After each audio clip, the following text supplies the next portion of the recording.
ngizonimukela bantu balapha kwahlabisa ngithi leli iqembu le-National Freedom Party,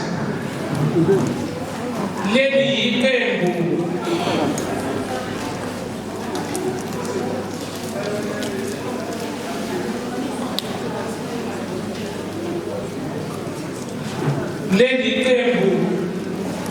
elalakhelwe thina sonke esiphofu nesihluphekile.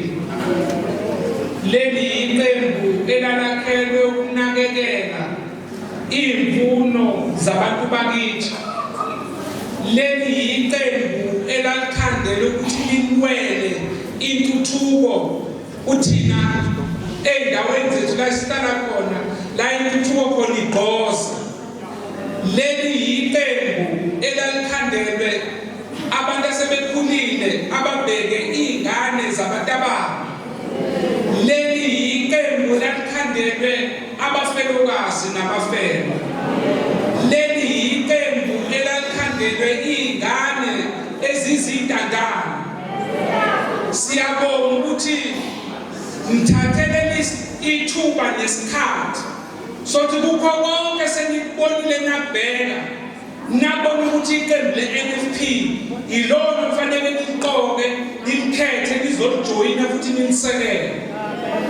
Leli qembu lizakha kabusha, senzwile komabonakude nakumawayilense ukuthi kuba nokudluthuzeka nokuxabana bekukhona, kodwa ngomusa kaNkulunkulu nomoya kanjinji sikwazile ukuyigqoqa sayilungisa, sesikhuluma ngazwilinye. Leli iqembu elimisele ukuzoguqula impilo zenu. Sizoqala kabusha-ke ehlabisa, sizoqala kabusha kule ndawo yenu. NgoDisemba uthe uhulumeni kukhethwa amakhansela. Uthe uhulumeni ngoDisemba inini enizobe niqoka abantu abazokukhulumela. Inini enizoqoka abantu enizobe themba ukuthi bazoyiguqula impilo zenu. Angisiye noma hlabisa, kodwa ngiyakholelwa ukuthi inini enizokwazi ukuyikhethela amakhansela. Njengoba isikhululo sethu sithi sakha kabusha, ngifisa ukuqala ngikhulume nabaholi ukuthi mhayise akekho umholi ozoba yikhansela ongaziwa emphakathini. Akekho umholi ozoba yikhansela ngokuthi ukhethe nawe. Akekho umholi ozoba yikhansela ngokuthi usipali kuwe. Akekho umholi ozoba yikhansela ngokuthi usesigungwini esikhethwe yimina okuthiwa i-ad hoc.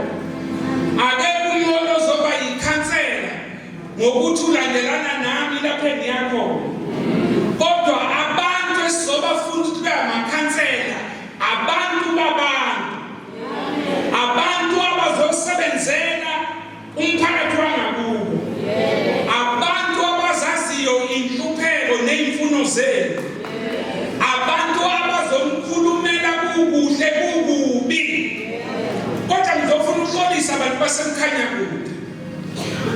Ngisacela ungena kwipolitiki engingahlangene nayo kodwa eyiqiniso.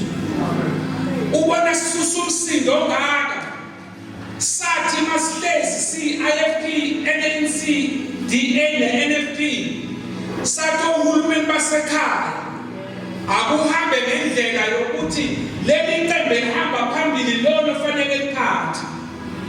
Ngizoxolisa kithi bantu basemkhanyakude ngoba sathi masikulwela lokho, iqembu elithile langayihloniphi imfuno zenu, banikeza lelo lomholi okhohlakele okwazi ukukhipha imali zamathenda zamanzi kodwa amanzi ngawabonile. Izoxolisa ukuthi leli qembu enalikhetha ngo-2021 iNkatha Freedom Party indayisile ngoba uthatha amavoti enayinikeza ukhongolose. Sasithi thina njenge-NFP la uhamba khona